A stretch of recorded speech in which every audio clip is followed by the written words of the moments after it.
Hello welcome back to our channel. ഇന്നത്തെ നമ്മുടെ special എന്ന് പറഞ്ഞാൽ മാഗി നൂഡിൽസ് ആണ് കേട്ടോ. നല്ല വെറൈറ്റി ആയിട്ട് ഉണ്ടാക്കാൻ പറ്റിയ നല്ല അടിപൊളി ടേസ്റ്റോട് കൂടിയ മാഗി നൂഡിൽസ് ആണ്. ഇഷ്ടപ്പെടുന്നവർക്കൊക്കെ ഇതുപോലെ ഒരു റെസിപ്പി ഉണ്ടാക്കി കൊടുത്തു കഴിഞ്ഞാൽ അവരുടെ ഏറ്റവും ഫേവറേറ്റ് ആയി മാറും കേട്ടോ. അത്രയ്ക്ക് ടേസ്റ്റോട് കൂടിയ ഈ ഒരു മാഗി നൂഡിൽസ് എങ്ങനെയാണ് തയ്യാറാക്കുന്നത് നമുക്ക് നോക്കിയാലോ. ഞാനിവിടെ ഒരു 2 പീസോളം മാഗിയാണ് കേട്ടോ എടുത്തിട്ടുള്ളത്. അപ്പോൾ ചെറിയ പാക്കറ്റിലാണെങ്കിൽ അത് 2 കൂട് മാഗി എടുത്താൽ മതി. പിന്നീട് നമ്മൾ വെജിറ്റബിൾസ് ആയിട്ട് ക്യാരറ്റും ടൊമാറ്റോയും ആണ് എടുത്തിട്ടുള്ളത്. ക്യാപ്സിക്കവും നമുക്ക് ചേർക്കാവുന്നതാണ് കേട്ടോ. ഒരെണ്ണം മാത്രം എടുത്താൽ മതിയേ. ഇനി നമ്മുടെ ന്യൂഡിൽസ് ഒന്ന് തയ്യാറാക്കി എടുക്കാനായിട്ട് ഞാനിവിടെ ഒരു സോസ് പാൻ എടുക്കുന്നുണ്ട്.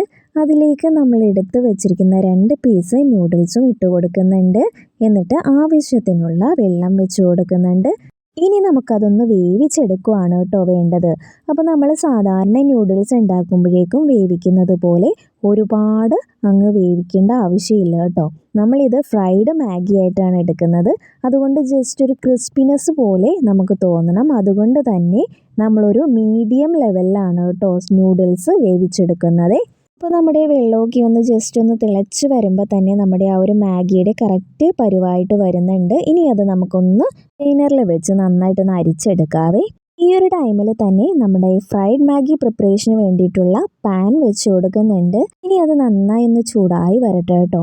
അപ്പോൾ നമ്മൾ പ്രത്യേകം ശ്രദ്ധിക്കേണ്ട കാര്യം മാഗി ഒരുപാട് അങ്ങ് വേവിച്ചെടുക്കേണ്ടതില്ല കേട്ടോ. ഈ ഒരു ഫ്രൈഡ് മാഗി ഉണ്ടാക്കാനായിട്ട് അത് നല്ല ടേസ്റ്റ് ആണ് കേട്ടോ. അങ്ങനെ ഇതേ നമ്മുടെ പാൻ നന്നായി ഒന്ന് ചൂടായി വന്നപ്പോഴേക്കും നമ്മൾ അതിലേക്ക് നെയ്യ് ചേർത്ത് കൊടുക്കുന്നുണ്ട്. പിന്നീട് അതിലേക്ക് ആദ്യം തന്നെ ചെറുതായിട്ട് കട്ട് ചെയ്ത വെളുത്തുള്ളി ചേർത്ത് കൊടുക്കുന്നുണ്ട്. പിന്നെ നമ്മൾ നീളത്തിൽ അരിഞ്ഞു വെച്ചിരിക്കുന്ന തക്കാളിയും ക്യാരറ്റും കൂടി ആഡ് ചെയ്തിട്ട് ഒന്ന് മിക്സ് ചെയ്ത് കൊടുക്കുന്നുണ്ട്. ഒരുപാട് നേരമൊന്നും നമ്മൾ വഴറ്റി കൊടുക്കേണ്ടതില്ല. ആ ഒരു റോ ടേസ്റ്റ് ഒന്ന് മാറുന്നത് വരെ മാത്രം മതി കേട്ടോ. ഒന്ന് ഷാലോ ഫ്രൈ ചെയ്തെടുത്താൽ മാത്രം മതി കേട്ടോ. അങ്ങനെ കുറച്ച് സമയം ഒന്ന് മിക്സ് ചെയ്ത ശേഷം നമ്മൾ അതിലേക്ക് ആവശ്യത്തിനുള്ള ഉപ്പ് ചേർത്ത് കൊടുക്കുന്നുണ്ട് കേട്ടോ. പിന്നെ നമ്മളൊരു 1/4 ടീസ്പൂണോളം മഞ്ഞൾപ്പൊടിയും കൂടി ആഡ് ചെയ്തിട്ട് നന്നായി ഒന്ന് മിക്സ് ചെയ്തെടുക്കുന്നുണ്ട്. ഈ ഒരു പ്രൊസീജിയറൊക്കെ നമ്മുടെ ആ ഒരു ക്യാരറ്റും ടൊമാറ്റോയും ഒന്നും നന്നായി വഴണ്ടി പോകാതെ ഇരിക്കാനായിട്ട് പെട്ടെന്ന് തന്നെ ചെയ്യണം കേട്ടോ. ഇനി ഇതിലേക്ക് 1/2 ടീസ്പൂണോളം കുരുമുളക് പൊടി ചേർത്ത് കൊടുക്കുന്നുണ്ട്. പിന്നെ നമ്മുടെ മാഗിയുടെ കൂടെ കിട്ടുന്ന ആ ഒരു മസാലയും കൂടി ആഡ് ചെയ്ത് കൊടുക്കുന്നുണ്ട്. നമ്മളിവിടെ 2 ബാർ മാഗി ആയിരുന്നു എടുത്തിട്ടുള്ളത്. അതിന് 1 പാക്കറ്റ് ചാറ്റ് മസാലയാണ് കേട്ടോ എടുത്തിട്ടുള്ളത്. പിന്നീട് അതിലേക്ക് നമ്മൾ ടൊമാറ്റോ കെച്ചപ്പാണ് കേട്ടോ ആഡ് ചെയ്യുന്നത്. ഒരു 2 ടീസ്പൂണോളം ടൊമാറ്റോ കെച്ചപ്പും കൂടി ആഡ് ചെയ്തിട്ട് നല്ല പോലെ മിക്സ് ചെയ്തെടുക്കുന്നുണ്ട്.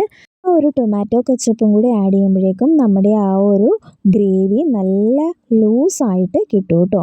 അങ്ങനെ കുറച്ച് സമയം ഒന്ന് മിക്സ് ചെയ്ത ശേഷം നമ്മൾ കുറച്ച് കറിവേപ്പില ഇട്ട് കൊടുക്കുന്നുണ്ട്. മല്ലിയില വേണേലും ചേർത്ത് കൊടുക്കാവുന്നതാണ്. പിന്നീട് അതിലേക്ക് നമ്മൾ വേവിച്ച് വെച്ചിരിക്കുന്ന മാഗിയും കൂടി ഇട്ട് കൊടുക്കുന്നുണ്ട്. ഇനി അത് നല്ലതുപോലെ ഒന്ന് മിക്സ് ചെയ്തെടുക്കുന്നുണ്ട്. ആ ഒരു മസാലയും മാഗിയൊക്കെ നല്ല പോലെ മിക്സായി കിട്ടിക്കഴിഞ്ഞാൽ നമ്മുടെ ഫ്രൈഡ് മാഗി ഇവിടെ നല്ല പെർഫെക്റ്റ് ആയിട്ട് കിട്ടും കേട്ടോ. അപ്പോൾ നമ്മൾ ആദ്യം തന്നെ ശ്രദ്ധിക്കേണ്ട കാര്യം എന്ന് പറഞ്ഞാൽ മാഗി ഒരുപാടങ്ങ് വെന്ത് പോവരുത്. ജസ്റ്റ് ഒരു ഫ്രൈ ആവുന്ന പരുവത്തിന് വേണം കിട്ടാനായിട്ട്. അങ്ങനെ ഇതേ നമ്മുടെ മിക്സിംഗ് പ്രോസസ്സിൻ്റെക്ക് അവസാനത്തെ ഔട്ട്പുട്ടായിട്ടുള്ള ഫ്രൈഡ് മാഗി ഇവിടെ റെഡിയായി കിട്ടിയിട്ടുണ്ട്. അപ്പോൾ കുട്ടികൾക്കൊക്കെ ഇത് ഒരുപാട് ഇഷ്ടപ്പെടുമെന്നുള്ള കാര്യത്തിൽ 100% ഷുവറാണ്.